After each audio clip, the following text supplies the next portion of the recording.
की जो वीडियो है आपका जो है कंफ्यूजन भी जो है डाउट जो है क्लियर करेगी, साथ ही साथ हमें जो है संस्कृत में एक नंबर जरूर गेस करवाएंगे। तो चलिए जानते हैं कि आज की वीडियो में क्या है। आज की वीडियो में है संस्कृत में संधि के प्रकार। संस्कृत में संधि के जो प्रकार है 3 होते हैं। एक होता है स्वर संधि, दूसरा होता है व्यंजन संधि और तीसरा होता है विसर्ग संधि। स्वर संधि कब रहेगा? जब स्वर संधि में जो पहला पद है उसमें का जो अंतिम वर्ण है वो स्वर वर्ण हो और जो दूसरा पद है उसका जो पहला वर्ण है वो क्या होना चाहिए? स्वर वर्ण होना चाहिए। यानी स्वर वर्ण प्लस स्वर वर्ण बराबर क्या हो जाएगा? स्वर संधि।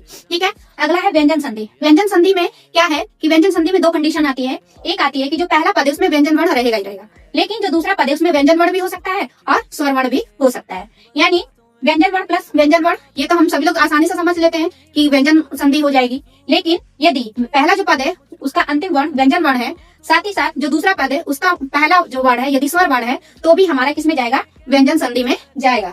बशर्ते क्या है कि कौन सा जो पद है, ये वाला जो पद है ये डिसाइड करता है कि किसमें जाएगा।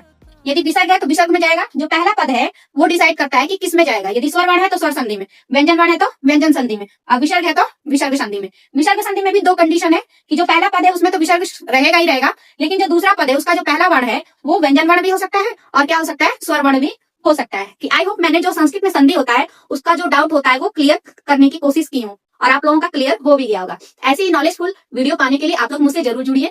और वीडियो अच्छी लगी तो आपको क्या करना है? दबा के लाइक भी करना है, साथ ही साथ मेरी इस वीडियो को उन बच्चों तक भी शेयर करना है जिसको ऐसी वीडियो की जरूरत है। ठीक है।